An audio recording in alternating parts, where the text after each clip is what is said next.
30 Reasons Why is brought to you by M.I.C.E Labs in collaboration with Clinical Evolve, where we'll dive into the nuances of research, interact with our distinguished speakers, and hopefully spark some thought provoking discussions.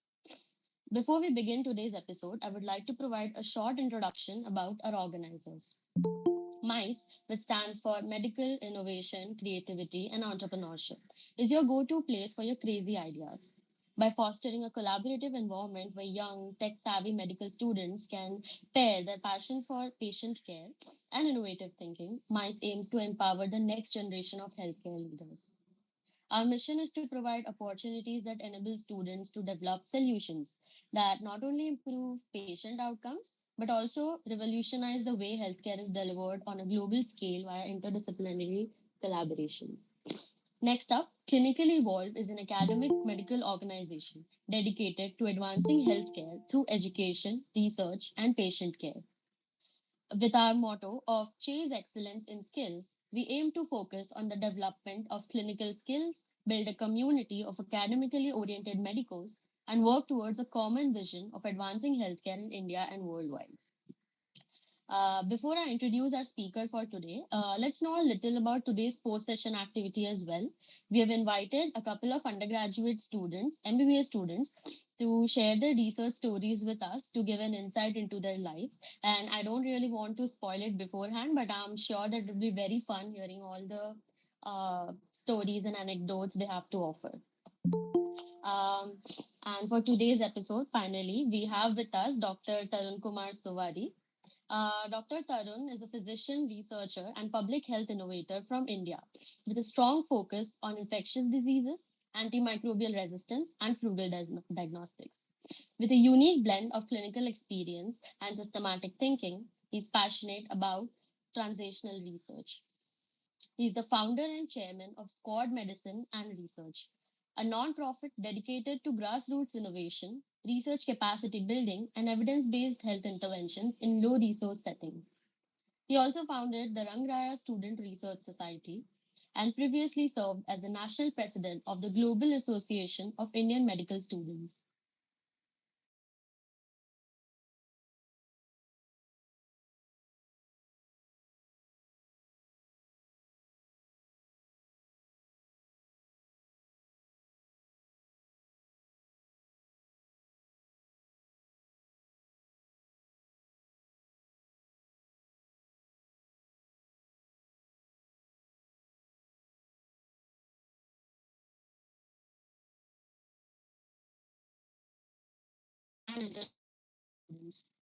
A dedicated leader and educator, he has delivered numerous talks and participated in high level panel discussions. Recently, he was selected as one of the only two global recipients of the University College of London Impact Scholarship for the MPH 2025-26. He always follows and says that enjoy every moment of life. And with that, I'd like to pass on to Dr. Tarun to continue the session. Thank you for joining us. Yeah. Hi Archie, is my voice audible? Yes, sir, it is. Okay, thank you. Firstly, thank you so much for your good introduction, and my thanks to M.I.C.E Labs and Clinical Evolve for the invitation. So it was nice interacting with the students after a long time. So and the topic which I got is like something which is very unique, and I liked it very much. So decoding the research mindset. I think I have followed the other sessions previously, so and it was very good. And I think this sets the stage for the completion of the entire episodes which you planned for the season one. And without much delay, let me begin the session. Please let me know once you can see my screen.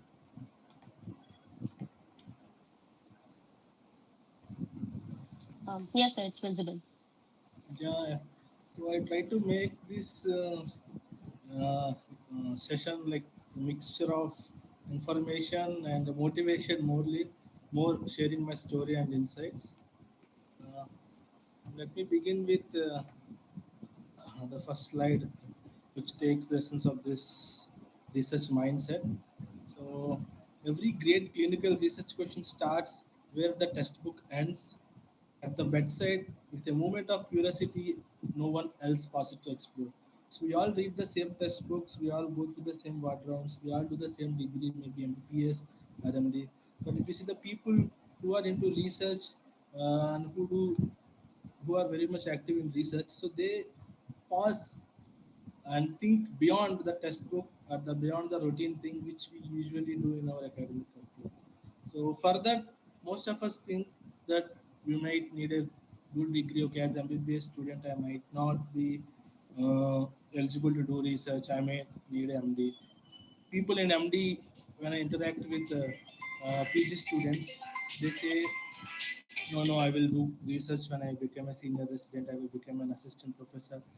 I have more knowledge, more command, more experience.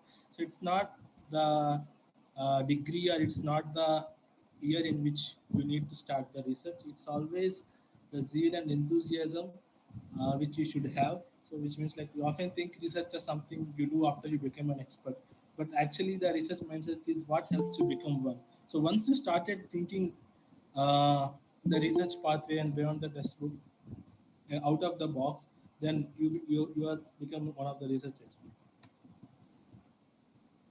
So, and this is a standard definition, like research is seeing what everyone has seen and thinking what nobody else has thought. And why research is important? It's for money, it's for fame, it's for just improve CV to get some grants or to get into some workshops. Let's see. So research isn't just for academics, which means broadly for like in our settings, academics means like just focusing on exams, but in broad terms, academics means like even extra academics related to research, like workshops, conferences, and other stuff.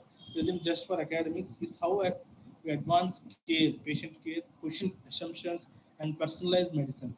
So understanding the research mindset empowers clinicians to ask better questions. Why only this drug? Why not the other drug? Why only this much dose? Why not heavier, less dose? And think critically. So to take some challenging decisions and to make meaningful contributions to science. So the major essence of research is like you do research to contribute to science, like giving more information. Like today, your thesis today your ICMR project maybe uh, may give a lead to draft a better research question in future or may give a lead to frame guidelines in future. Who knows? So it's always like as a student, you shouldn't think like as a student I cannot do some impactful research and as a or good research. So there is no good research, bad research.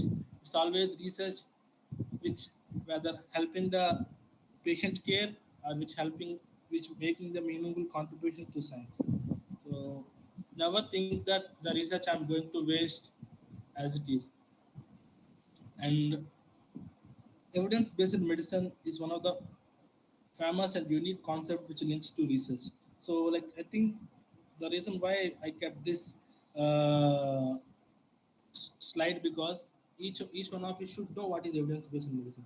So evidence-based medicine revolves around the research and research curiosity. So evidence-based medicine is a systematic approach to healthcare decision making that integrates the best available scientific evidence, which is in journals, with clinical expertise, your clinical knowledge, and patient values, what patient needs and what patients prefers. It involves using the research findings to guide decisions about patient care alongside the doctor's experience and patient preference. That's what I said.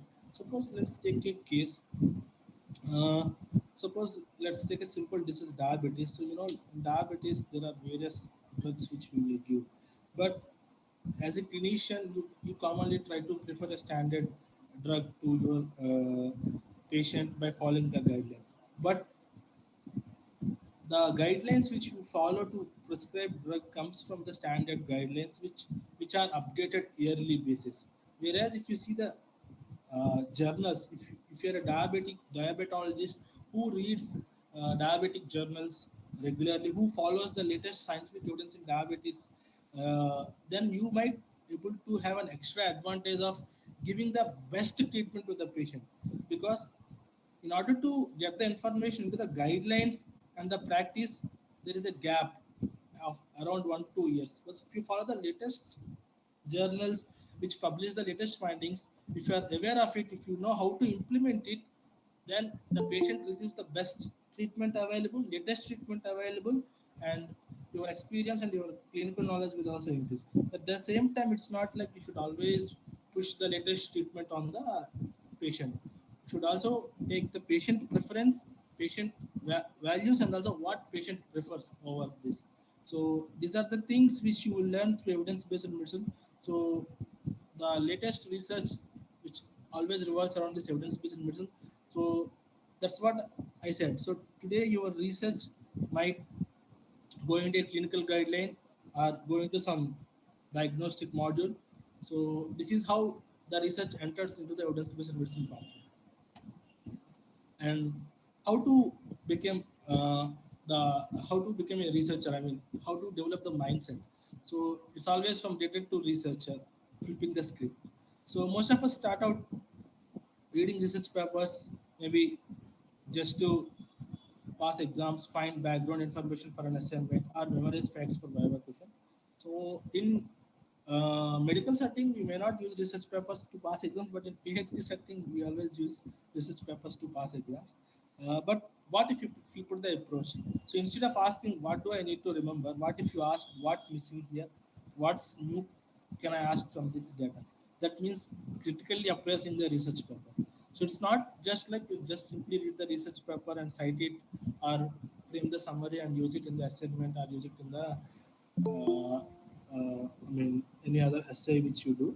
It's like what exactly the research paper is trying to convey, and what conclusions I can make through the data in this research paper. So, like suppose you have seen some rare tumor while going to the clinical rounds, or in the OPD.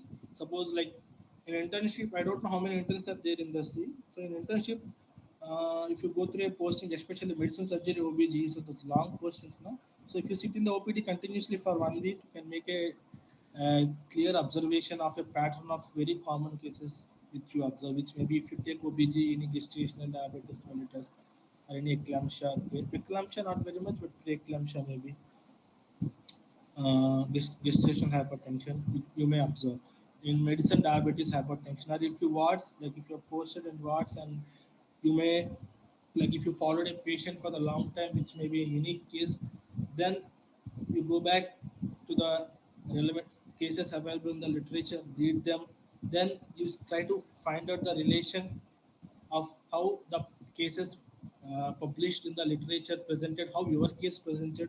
You try to compare, and then you will definitely find some new insights. You definitely draw some new conclusions from it, and you can able to publish your case or present your case as you like. So this comes from observing cases during posting rounds or OPD, or reading relevant journals. So whenever I think I will do a research on a specific topic, I will start reading relevant journals. Suppose when I during my ICM or STS, when I thought I will take diabetes or hypertension as my sample population, because that's what I can afford it very easily. So I read 5 hypertension journals, 5 diabetes journals. Then after reading 5 to 6 issues in each of the respective journals, so I understand what type of research is going on hypertension now, what kind of research is going on diabetes now, what type of research I can frame according to the my setting, and what really defines that research mindset. So, do you think it's need to be in AIMS, New Delhi, or some big JIPMER or PJMR or any good institute? No, it doesn't require a good lab, or it doesn't require a title like I'm an MD, I'm an assistant professor, or it doesn't require grant, very big grants, or even a small ISM or STS grants. It always starts the momentum. You stop asking what is known and start asking what remains unknown. And many people who applies for ICM or STS, when it gets rejected, they stop thinking, okay, I might not get the money, or I might not do because I am not getting any certificate. But I always insist when I take ICM or STS sessions, even though if your ICM or STS is rejected, do the research, continue it. Despite the rejection, continue it.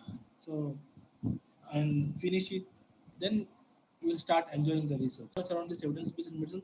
So that's what I said. So today your research might go into a clinical guideline or go into some diagnostic module. So this is how the research enters into the evidence-based medicine pathway. And how to become the how to become a researcher, I mean how to develop the mindset. So it's always from data to researcher, flipping the script. So most of us start out reading research papers, maybe just to pass exams, find background information for an assignment, or memorize facts for Viva question. So in medical setting, we may not use research papers to pass exams, but in PhD setting, we always use research papers to pass exams. But what if you put the approach? So instead of asking what do I need to remember, what if you ask what's missing here, what's new can I ask from this data? That means critically appraising the research paper. So it's not just like you just simply read the research paper and cite it, or frame the summary and use it in the assignment, or use it in the I mean any other essay which you do. It's like what exactly the research paper is trying to convey, and what conclusions I can make through the data in this research paper. So, like suppose you have seen some rare tumor while going to the clinical rounds, or in the OPD. Suppose like in internship, I don't know how many interns are there in the C. So in internship, if you go through a posting, especially medicine, surgery, OBG, so those long postings, no. So if you sit in the OPD continuously for 1 week, you can make a clear observation of a pattern of very common cases which you observe. Which maybe if you take OBG, any gestational diabetes mellitus, or any eclampsia, eclampsia not very much, but preeclampsia maybe, gestational hypertension you may observe in medicine, diabetes, hypertension, or if you watch, like if you're posted in wards, and you may, like if you followed a patient for the long time which may be a unique case, then you go back to the relevant cases available in the literature, read them, then you try to find out the relation of how the cases published in the literature presented, how your case presented. You try to compare, and then you will definitely find some new insights. You definitely draw some new conclusions from it, and you can able to publish your case or present your case as you like. So this comes from observing cases during posting rounds or OPD, or reading relevant journals. So whenever I think I will do a research on a specific topic, I will start reading relevant journals. Suppose when I during my ICM or STS, when I thought I will take diabetes or hypertension as my sample population, because that's what I can afford it very easily. So I read 5 hypertension journals, 5 diabetes journals. Then after reading 5 to 6 issues in each of the respective journals, so I understand what type of research is going on hypertension now, what kind of research is going on diabetes now, what type of research I can frame according to the my setting, and what really defines the research mindset. So, do you think it's need to be in AIMS, New Delhi, or some big JIPMAR or PJMR or any good institute? No, it doesn't require a good lab, or it doesn't require a title like I'm an MD, I'm an assistant professor, or it doesn't require grant, very big grants, or even a small ISM or STS students. It always starts the momentum. You stop asking what is known and start asking what remains unknown.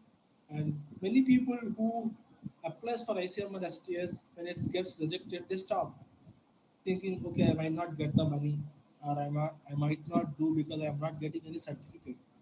But I always insist when I take ICM or STS sessions, even though if your ICM or STS is rejected, do the research, continue it. Despite the rejection, continue it. So and finish it. Then you will start enjoying the research. And for the research, to develop the research mindset, we need the scientific inquiry and the critical thinking. So just let me go through, like now I will go through a set of slides which you might listen in the previous sessions. I will go a little bit fast. And First, you make observation, whether it may be in an OPD or it may be in wards. Then you try to think of any interesting questions, any leading questions from it. So why this common pattern among the diseased people? Why this common drug? Why this marker is commonly elevated among these people? Then you will try to formulate a hypothesis. So why does this marker is increasing constantly among this population? Then you try to develop testable predictions. So this disease is positively associated with rise in this biomarker. Then you will try to uh, gather data or test predictions based on you develop hypotheses and theories, and then you start doing a study, and you will confirm the hypothesis true or false.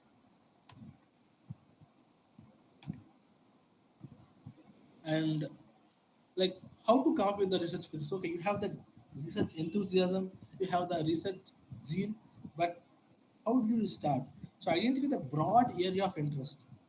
Some people might interest in cardiology, pediatrics, some interest in pathology, physiology, and also students especially try to take subjects from their year of study because it's little bit convenient. It's not like first year student cannot do research in final year, but logistically it might be a challenging for them to go to final year departments, approach, collect data. So first preference is interest, then you need to also check the feasibility and burden. Then review the existing literature to understand what has already been studied. Okay, now you understand, let's say, cardiology. Then you go through different journals, you read different cardiology journals, you understand something. Or you made an observation. Recently, there is an increased rise of sudden cardiac death among adults. Okay. Now narrow your focus by identifying gaps. Okay, you identify 2 to 3 topics, but check whether the research has already been done on those topics. Because if the research has already been done on the topic, so there is no use of already doing, right? So okay, you check. Okay, took sudden cardiac death. You find there are not much great studies available in India. Then try to formulate a study question. Uh, Prevalence and risk factors associated with sudden cardiac death among young athletes or among people going to gym or among young adults. Young adults means 18 to 25. You have a study population. That's how you formulate a question. Here I given another example. Broad area is COVID-19 treatment. So then you review the studies on what are the antiviral therapies available for COVID-19. Then you find out there are limited studies on drug X and Y. How does the drug X impact recovery rates in COVID-19 patients over the age of 60? So this is how you develop a research question from a broad area to a specific question. Now, what are the characteristics of a good research question? First, it should be specific and focused. It should narrow your scope and address a clear issue. It should be relevant and impactful. It should address a real world medical or healthcare problem. So, repetition, if it's a repetition of an existing research, it's not much use. And testable and measurable. It's like sometimes you might have very good research questions, but you might not have good data, reasonable amount of data to give a conclusion. So that's why your research question should be testable and measurable, which can be answered through your data, which you collect and analyze. And a general question: what are the effects of physical health exercise on health? Exact defined question: does regular moderate exercise reduce the risk of heart disease in adults aged 40 to 60? And before coming with up a research question, should do a literature review. So, what is literature review? Literature review is just like a summary of all previous research which available on your topic. So, the literature review can include an overview of peer research, supporting articles, definition of conceptual variables, what to do, and a theory that connects the idea. And the hypothesis is something which you believe. Okay, what I could say, exercise reduces heart risk of heart diseases. So this is your hypothesis. So based on hypothesis, you frame your research question. Once your research is done, you will say whether your hypothesis is correct or not. It's not always your hypothesis should be correct. Sometimes the hypothesis should be correct or should be not correct. So your duty is primarily your duty is to evaluate the research question. So somebody believe, okay, I should always get positive results in my research. So it's not like it's one of the big misnomer. So research it's not always like your research results should be positive.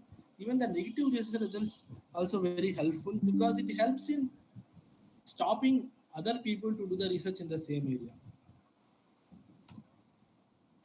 And research area, that's what I said, research area should be very broad, and you narrow down your research idea into a research question. We have already covered this, and I have given two examples. I hope it will be enough. Just I will do a one more thing. Research idea is like, suppose you got a research idea, deep brain stimulation and Parkinson's disease. So you read an entire interesting article about the role of deep brain stimulation in Parkinson's disease, but you want to do the research on it. How do you frame it? It comes under neurosurgery. Does deep brain stimulation improve motor function and the quality of life in Parkinson's disease patients?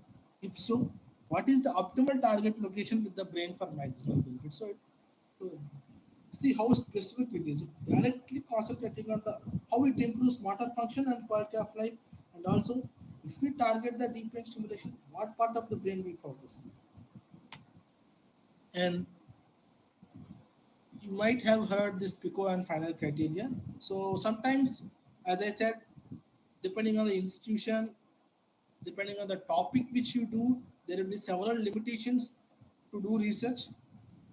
Sometimes you might have very good idea, but it's not very feasible. Sometimes uh, it's like you want to do some research study on a rare cancer, but as an undergraduate student, your college might not have the oncology department. Even though the oncology department, so you need to do a 2 years, 3 years long study, which might not be practically feasible for you. So feasibility is one of the important factor when you try uh, doing a research. And rare. Honestly, I believe you can really do some good impactful research with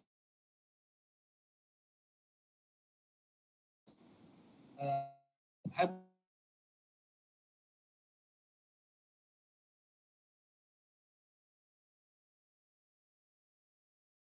want to do research, start doing research. It might fail, or it might not. It might stop in middle, or you might not able to finish it properly, or the data is inconclusive. Anything. First research would be always bad, or first research might not be always successful. But you will learn so many things unknowingly, so that you can do some good research next time, or better research next time. And as I said, like there are more opportunities beyond ISM or STS. Now so many opportunities are available for undergraduates. For Maharashtra, I think most of the people might be from Maharashtra because M.I.C.E Labs is from Maharashtra. You have MUHS grant. In Andhra Pradesh, we have NTR UHS grant, and there are few other independent organizations providing grants. And SMR, we are going to launch few more grants in the next month. Stay tuned. So I welcome all of you to apply. And these are the four more important areas which I have worked. One is like diabetes and cognitive impairment. One is AMR, and one is cancer, which I'm working now. One is climate change and health, which is one of the most important pressing health factor now. And now coming to the motivational aspects. So now, like I'm done with theory aspects. Now it's mostly like I will show some examples how research helped me to uh, grow better and better. So don't feel like it's more like self hype or self dabba. So I'm just trying to show my journey so that you will feel motivated and you start developing more interest into research. So, firstly, research is about improving the clinical practice of thinking once you graduate. So, if you see, my way of approach is always different from my colleagues when we tackling a case, when I approaching the case, and it's helped me a lot in very personal aspects when I'm trying to fight against specific diseases. And academic growth, definitely research helps. in academics. If you see, most of the students who are very good in academics and prestigious institutes are good in research, who are good in research and good in academics. And personal transformation, it helps you unknowingly, you will feel when you start doing research, it helps you a lot in way of your thinking, personal transformation. So, which helps in several aspects. Research didn't just make me better at medicine, it made me better at thinking, even in real life problems too. And remember, research is a skill, it's not a status. It's not to something to earn a position, something, a degree. It's always a skill, whatever the degree you have. If you have research, it's an extra skill. What you need isn't a title, it's always a determination, passion, opportunity, and a guidance, of course.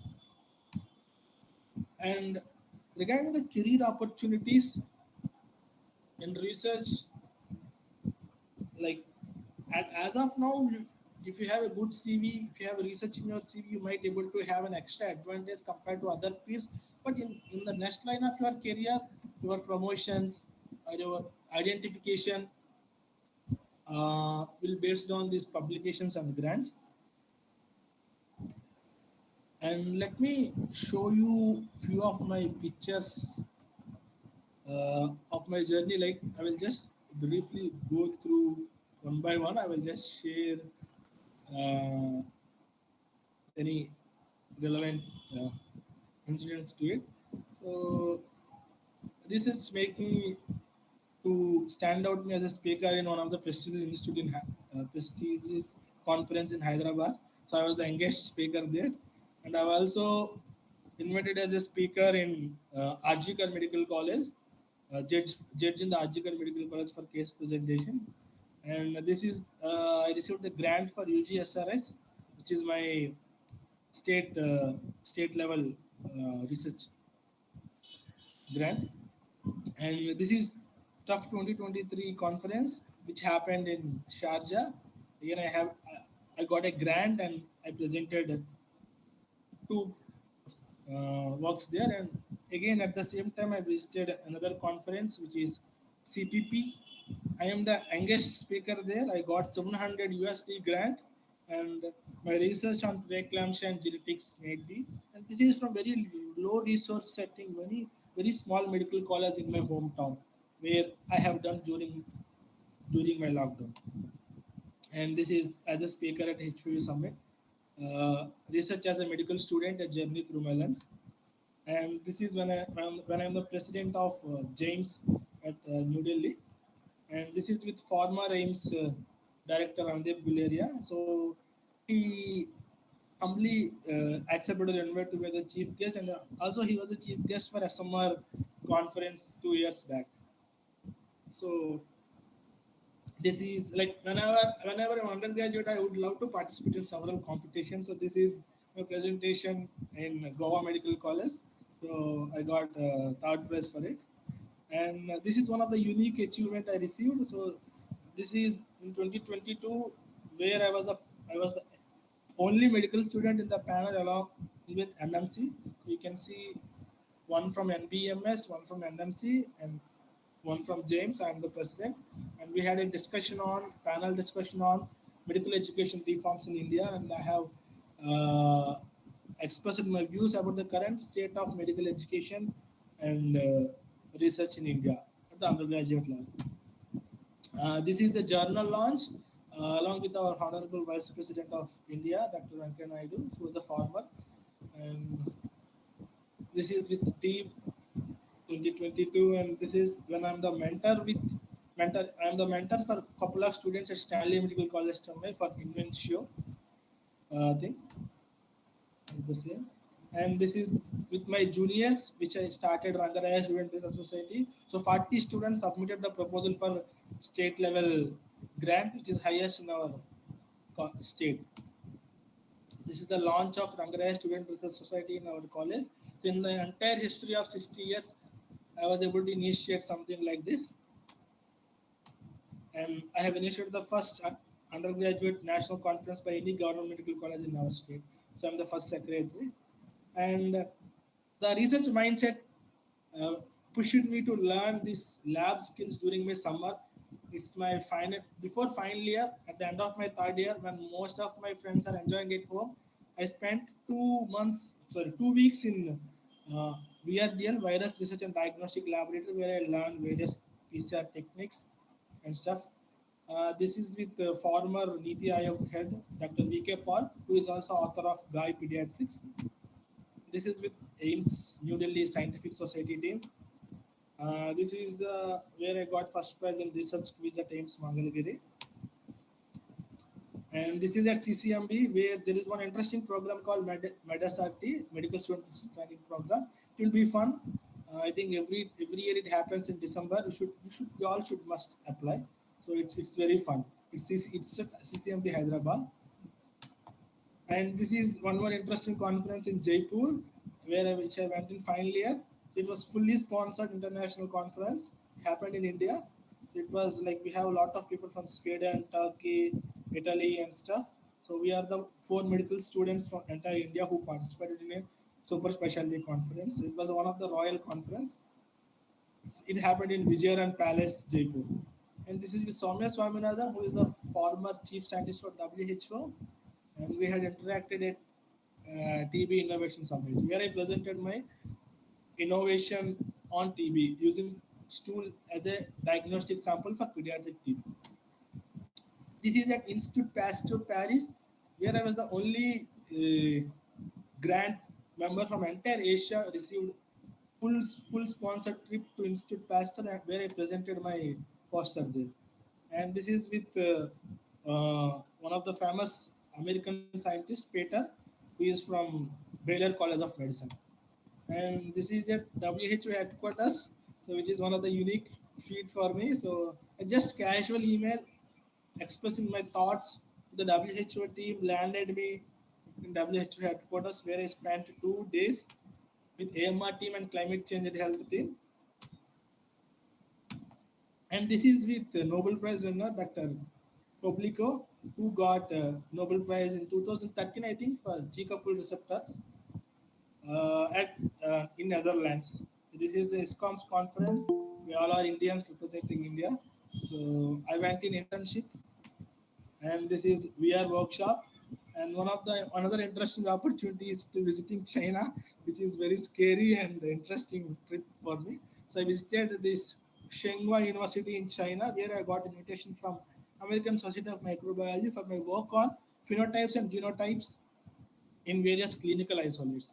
Again, it is also from very small sample, but here collaboration helped me. So I collected samples and provided to some institute where they helped me with analysis. So you are one more important thing in developing the research and mindset is like uh, having network and collaboration. So I will be little quick. Like during my entire journey of my research, I have been to various places of various research institutes. Also met various big shots and have listened their views about current landscape of clinical research and the future of clinical research. Uh, and this all experience, what I say is like uh, never look for a specific status or CV. Think beyond the CV and try to come up with more zeal and passion, so that you will able to do some really good stuff. If you limit yourself to CV or just for sake of certificates, you cannot do some good stuff.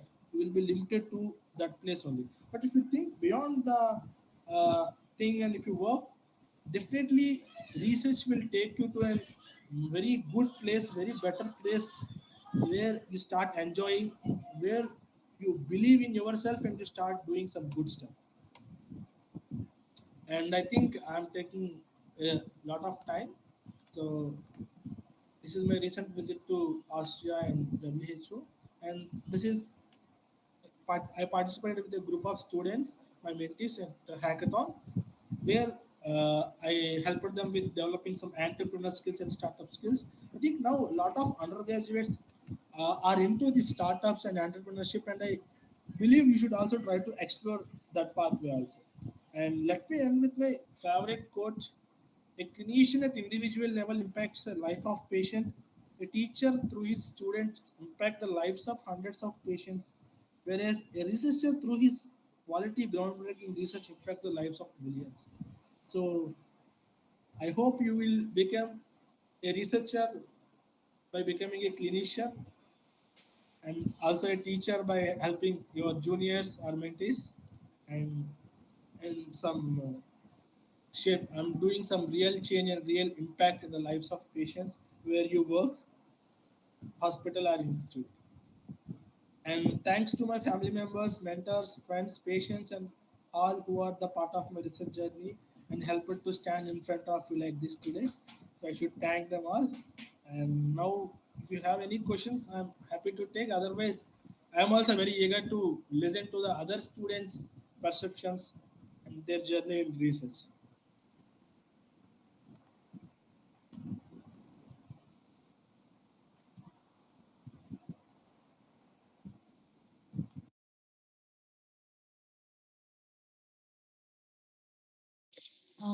Hello everyone. If you do have any questions, you can ask now. I think there's a question in the chat box as well, sir.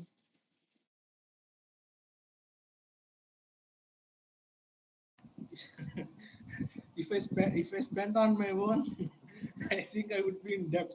No, all are sponsored. Only Netherlands trip was my only my expenses. That too, I saved my money from my internship stipend and I went. But rest all are sponsored. All are grants. So there are several grants available for each conference. You should apply and. If you're some people think only if I will get this grant only if I have CV, but not. I have many friends whose research is really good and got grant with zero publications. So try to do some innovative, cool stuff, and automatically it takes you to the place. What would you change? What would you change about current medical education in India? So I think it's a it's a good and tough question. I think as of now, I believe there are very good opportunities for students in research. I believe ISM or STS are, I think post lockdown, I observed clearly the knowledge about research has been increased very much, and more people are engaging in research at the government level through SMR and through AIMS. Through James, we always write letters to NMC to make it to propose a uniform code about uniform guidelines in improving research at at undergraduate level, because at postgraduate level there is specific rules in research. But at the same time, I believe if we start making research as a mandatory at the UG level, I don't know how it change the landscape. But what I say is like don't limit yourself if you don't have enough opportunities at your college. There are opportunities available remotely with help of various organizations. Try to explore the options and try to utilize them and make the needful. As of now, I don't have people. When I started doing research, most people ask me the only one question like, "Are you an USMLE aspirant?" No, like for me, genuinely research is my interest. So initially, I thought I would go into IISc or ISR, but I landed up in a medical college. Now I want to do a PhD, but I might able to. Sorry, I will land up in a medical college again because today I gave the NEET PG exam. So I'm doing the MPH remotely. So after an MD, because I come from very minimal background where I don't have very good economical support or family support, that's why I'm planning. I might able to secure my career first. So better do an MD, then shifting to abroad, either PhD or clearing other entrance exams and going.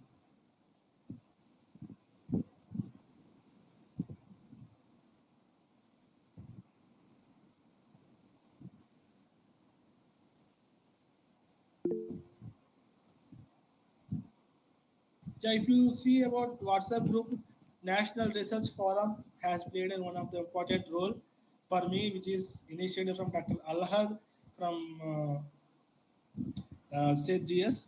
So it helped me to get some very good information opportunities. And I myself was very active. Whenever I visit any conference, I make network, I make collaborations. Even though I am from how many, I don't know how many of you know my college. It's Rangaraya Medical College, Kakinada, which is second best medical college in Andhra Pradesh. It's the government medical college. First is Andhra Medical College. But still, I have very good connections from Jipmar, Ames, New Delhi. I have friends, network, collaboration. I made them when I'm attending some conferences, whether it's through online or offline. So I believe whatever background you have, it may be very some peripheral medical college or anything. Make network, make connections. Try to be very active and discuss actively with your peers so that it will be helpful. And I myself initiated the platform Squad Medicine and Research, which we mentored almost 1,000 plus students till now, which we are continuing to do. So I will share the details with Archie, where she can share further. She will share with you guys. If you all interested, you can join the group and try to be active in LinkedIn, Insta. Try to follow people who are doing some good stuff. That's it. Okay. If anybody has a question, they can unmute.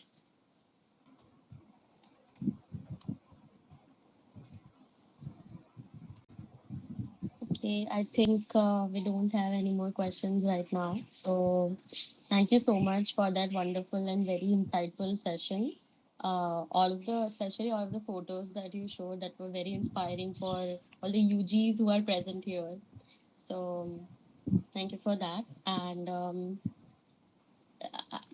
uh, as you said, we should also begin with the post session activity. We have invited two undergraduate students from GGMC Mumbai only, and they will share their stories regarding how they got into research. So, for the same, I'd like to invite Miss Zuha Sheikh for the first session. Hello, am I audible? Yes, yes, you are. So it was a really insightful session by Dr. Tarun. He has been a great support and a mentor in my early days of struggle. And it is really an honor to speak from the home grounds of M.I.C.E Labs. Can you please turn on your cameras, all of you, if you're comfortable? Like it doesn't feel good to speak to the blank screen. Is this Preksha my Preksha? Preksha? Ayush, COVID, turn on your cameras quickly. Let me see. Okay. I think Wasim has also attended a few of the um, webinars from NIMAT, I think. Yes, yes. Yes. Preksha? Okay, leave it. Um, okay, speaking about my journey, let me take you, that has come quite last moment for me. So I have not prepared quite slides, but I have few pictures to show you. So, speaking about my journey, let me take you back to where I come from. Archie, do let me know when my time is up. Yeah, yeah, sure. So, this is my town, and it is Anandvan. It is specifically known for the leprosy rehabilitation center, which it is. So, this is where I come from, and the research I started with research in 2022 when I was in my first year of MBBS. This was our first academic program which we had in our campus, and it was the first academic event that I attended. August is 2022, and in that we had a paper presentation competition which was judged by our anatomy head of the department and another HOD whose introduction I apparently missed because I was running a bit late. I came and I sat in the last row, so I could not even see her. So when I came and I sat and I saw her aura and the way she was um, managing and judging the papers and the way she was pointing out the mistakes and um, I was really stunned, and I made a resolution for myself that one day I want to be like her, but I did not know much about her. When I asked my friends, like, who is she? Did you attend her introduction? So um, many of them had missed as we were sitting in the last row. So one of them just said she has done her fellowship from Toronto and she's our HOD of some branch of medicine which starts with P, and her name also starts with P. And I was left with this hunt riddle in my life, and time went on. Forwarding to ICMR STS applications that year. So that year, the applications came and I applied in physiology, which apparently got rejected. Then again, um, I started with my postings, life continued, and I completely forgot about research or anything like that, which I thought at the time. But again, that year, October, November, as during those years, that period, we used to have the applications of ICMR STS up in the month of January, and it used to be a big hustle because the guides used to run in scarcity, and the good ones used to be like already been taken. As you all know that it is one student one guide rule. I should not say it this way, but the ones which we used to desire, we never got them actually. So I decided that I'll start really early. So it was October, November, and I decided that this is the time I should go. So I shortlisted three departments. As we went through our clinical rotations, I had pulmonary medicine in my mind, then psychiatry, and then dermatology. As I climbed up the stairs of MOPD building, I first went to the Department of Pulmonary Medicine because it comes like on the first floor. I went there and I asked the professor, and he looked at me skeptically, and he said he was like bit unsure about taking a second year as a student in pulmonary medicine. So he said, "Okay, wait, we will speak with the HOD." But looking at his face, I got understood that maybe he doesn't want to, and I was not ready to listen rejection because that was something new for me at the time. So I rushed to the Department of Dermatology because I know that maybe at that time, at that place, I won't face any rejections. I went, I asked, the professor was more than excited than she was to have me. So, like, everything was fine, everything was good, and we were about to start with our research. But then something struck in my mind as I stood in the doorway, and I thought to myself that I am boarding the wrong train or doing something wrong. Something is like on the wrong track, and this is not what I am supposed to do. So I climbed downstairs and went to the Department of Pulmonary Medicine, this time determined that in any way or any matter, even if they don't want to have me with one professor or the another, I will do research in pulmonary medicine itself. So everything started as usual. We got our IEC approvals. We started collecting the data. But as we were collecting the data, we realized that we were not able to get the proper sample size. Our study was comparison. It was an effectiveness study. So it was a comparison between two regimes of multi-drug resistant tuberculosis, the newer regime and the older regime. So this is the cabin of our HOD ma'am, and everything took place here only. It's a very special place for me. So she said that you go on collecting the data of all the patients that we have in our tertiary care center, and that number actually ran into hundreds. So we sat analyzing that data from Nikshay portal, and our main issue was the relapse cases that we were seeing in tuberculosis with the newer regime. So we wanted to have a comparison of those. But even after taking the data of all the patients of that tertiary care center, we had only four patients who reported with relapse. Now the question was, how are we supposed to get a more number of patients involved in our study so that we could get a significant, statistically significant number? So we went on. I said that I don't want to stop this project. I want to go ahead with it. And we went on collecting the data of the whole district. And even after having the data of past 5 years of the patients of the whole district, we just had 10 people who reported with relapse. So this was a really disappointing time for us.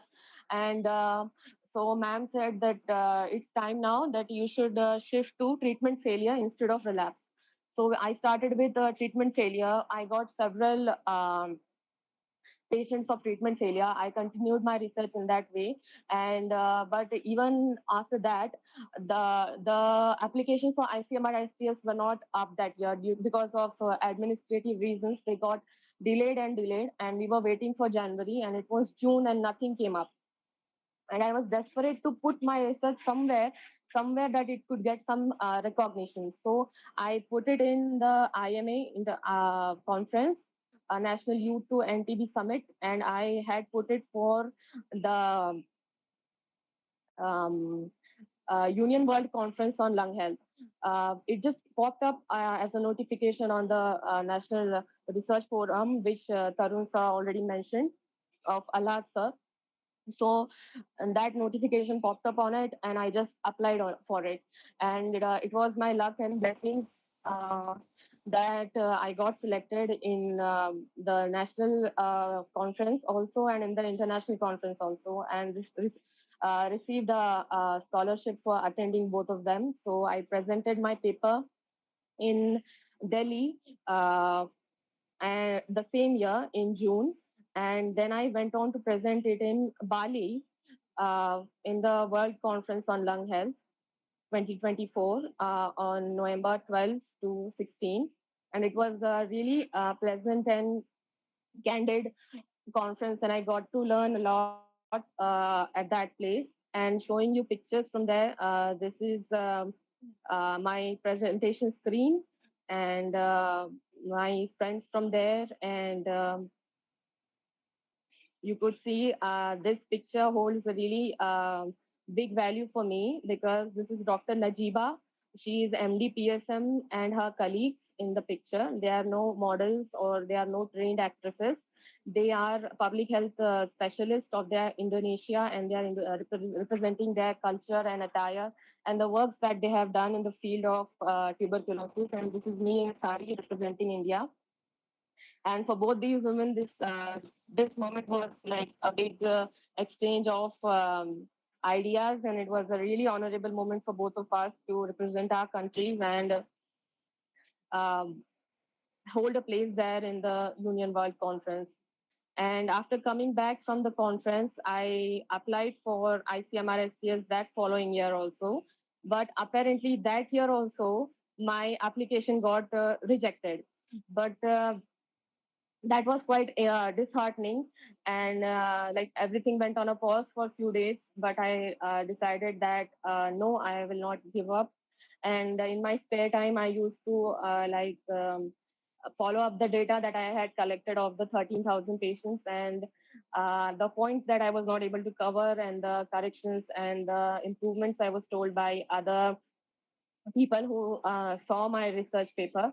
So I went on to do the improvements, and doing that over months, I realized that I have landed up with new results, this time completely entirely new. And I submitted it as a separate abstract for the Union World Conference on Lung Health 2025. And apparently that also got selected. And in a row, twice, I have been blessed with the opportunity of presenting my research, once in Bali, Indonesia, and second in Denmark, Copenhagen, Denmark. And also,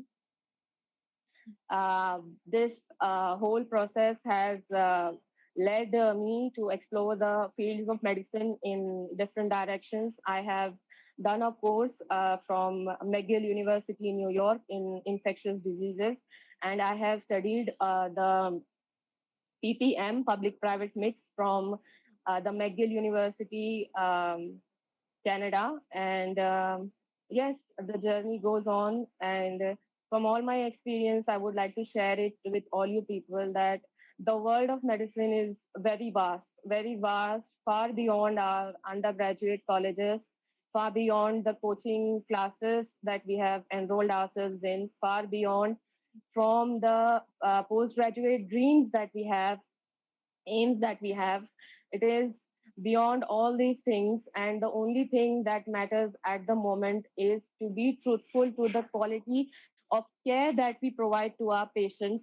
We need to be truthful to that. We need to be truthful to ourselves.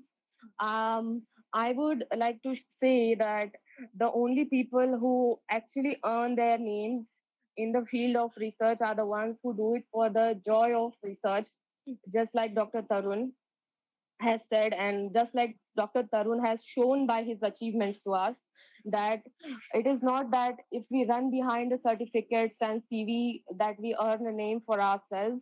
We only earn a name for ourselves when we find who we truly are, what our passions lie, and what the truth we want to show to the world.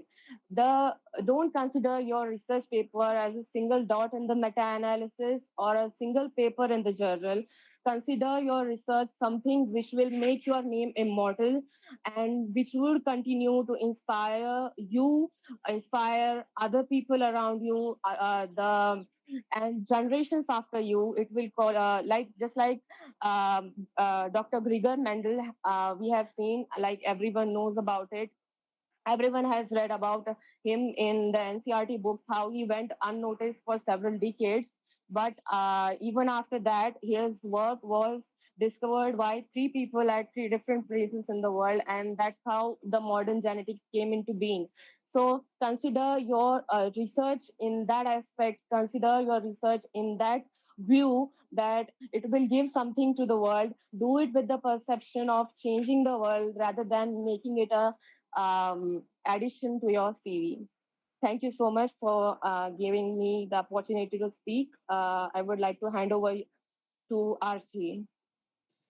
Thank you so much, Zuha, for sharing your amazing story regarding this. And we all have been following you. So it's been amazing seeing you do all this work with so much passion.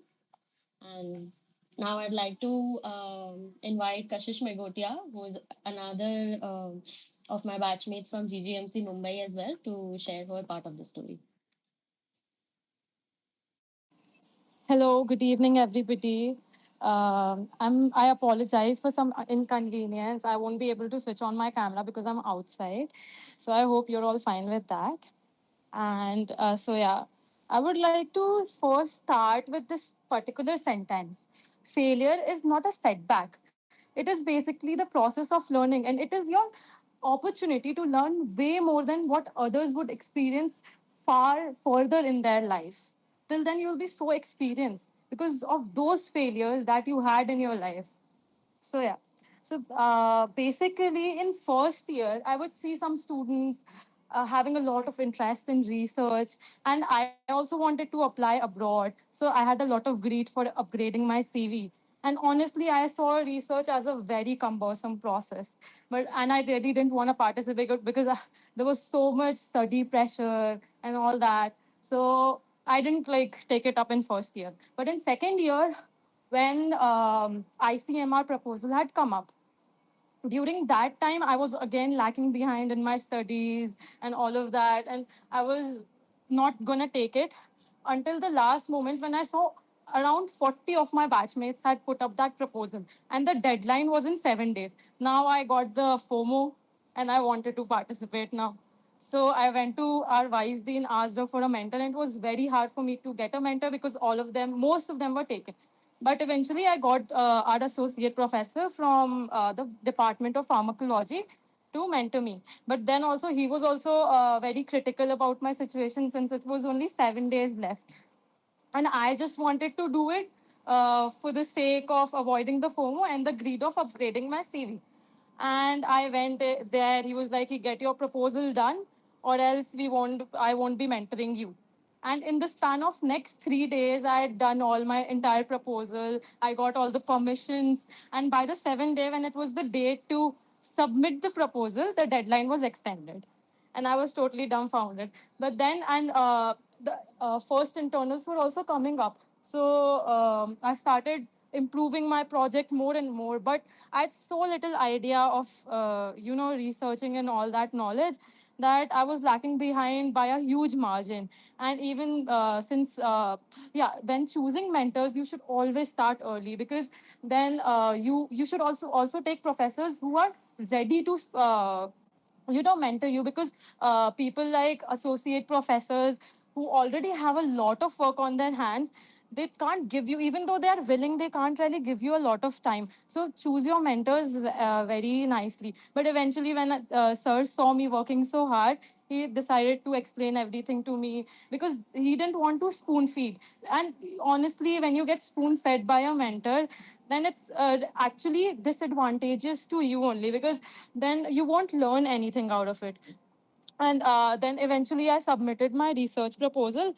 And after that, so my mentor finally started approving of me, and he actually asked me and forced me basically to go and get my ethics approval. Most of the students, actually none of the students from our college had gotten the ethical approval, but I got it.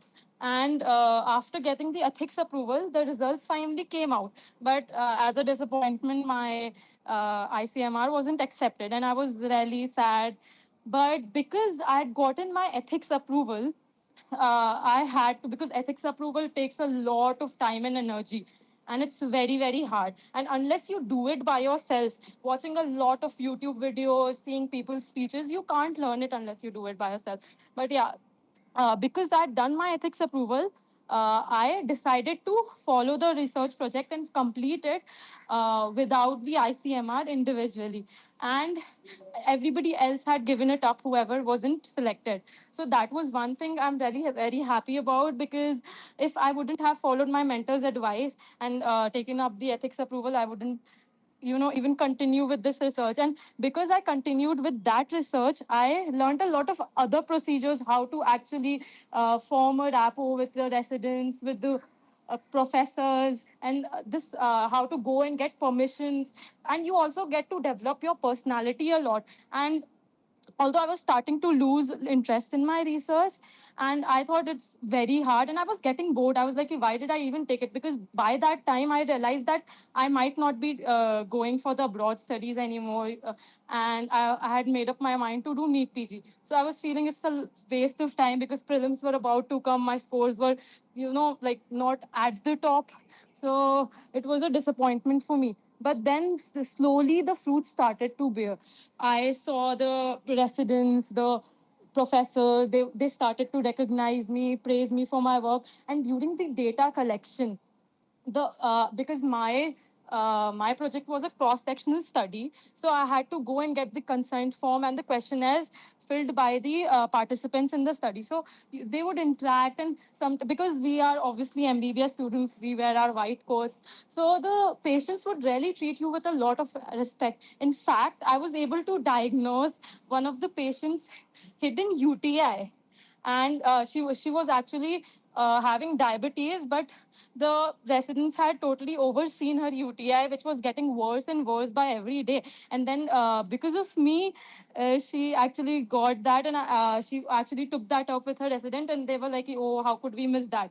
So that was also one thing I became really happy about, because that was an accidental finding. And there were a lot of things that I learned. And after that, I started developing interest in research. And even though now wasn't gonna, I'm still not going to pursue USMLE or PLAB, but now I've actually developed interest in researching, although it's a very, very boring process, especially when you're researching through articles, unless you have an inherent interest like Zua ma'am and sir. It's normally kind of boring for normal people like us, but then you actually start enjoying it.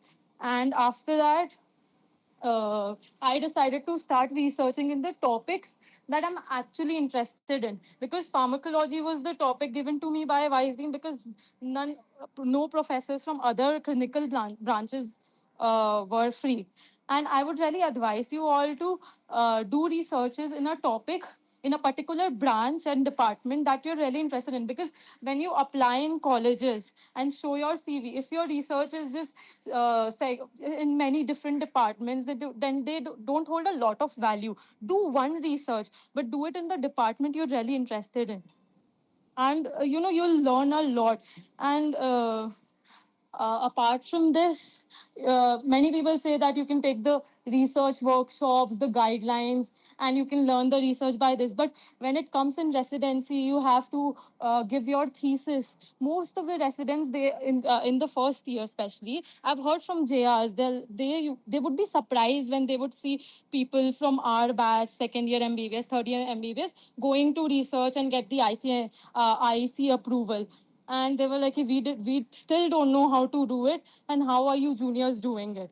And everybody would think that I'm a resident, or my batchmates who were selected for ICMR, they are residents. So it really, even though my research, I'd be honest, my research that I did in second year, my data collection is still going on. But I started in that process of the data collection and the report writing. I realized there were so many so many things that were lacking in my research topic itself. And initially I was blaming ICMR for not selecting my research, but then now I have this ability, the acumen, to differentiate and actually decide and conclude how and why, what was the reason that ICMR didn't select. Because when we are just totally amateurs in this field, we can't even read those research papers which are very simple. But after researching ourselves, you'll get the acumen to read it, analyze it, and find topics. Like your first research might not be that good, it would be lacking from a lot of points. But eventually, through this process, you can learn. In UG, you can do a minor research that helps you get the idea of this entire process. And then you can start analyzing other research papers and eventually find a topic. You don't have to do multiple researches, just do one or two, but make them really nice. And start to just read research papers in your free time instead of scrolling through reels. Even that will help you understand and learn a lot. And after that, I started researching. Even Zuha ma'am helped me to start a topic in tuberculosis in the pulmonary medicine department. And we're still in the process of that because a lot of other things came. And I was also, recently we had this seminar by the Spine Foundation. So those people, if you go and sign up over there, they also recruit volunteers who are interested in research, and they give their spine surgeons as mentors for your research. And you can actually, if you're working really well, they might even publish you as a co-author in their own paper. So I'm also doing a research under one of the spine surgeons over there.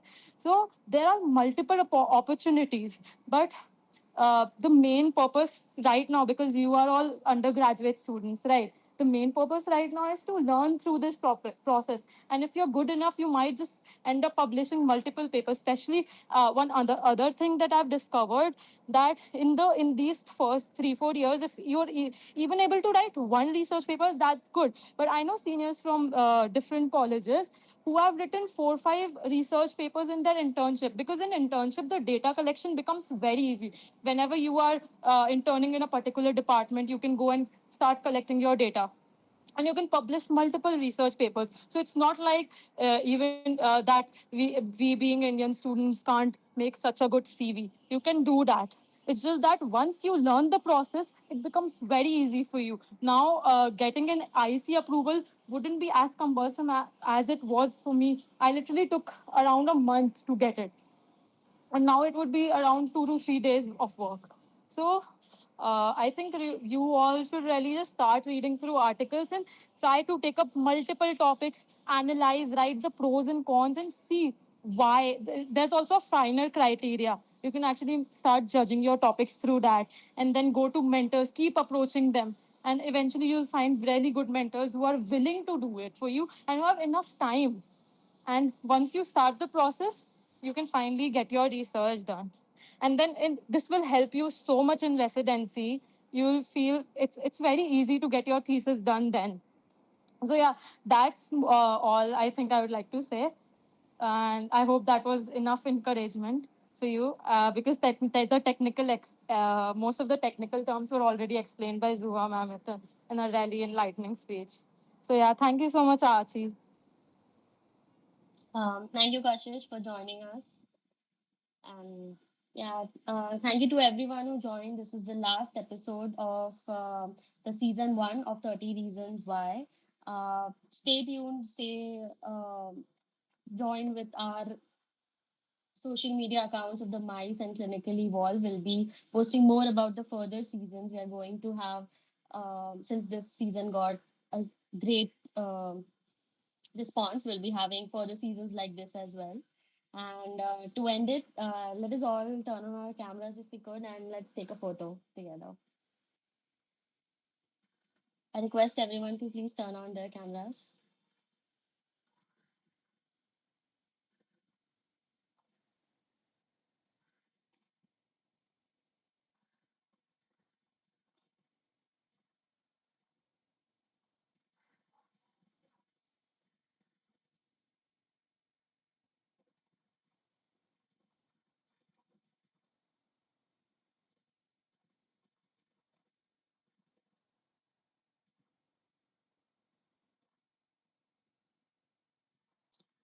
Okay, thank you so much. Thank you so much for attending throughout, who all have attended till the last episode of the season, first season. And yeah, I hope we see you in the next one as well. Yeah, you can start leaving. Thank you.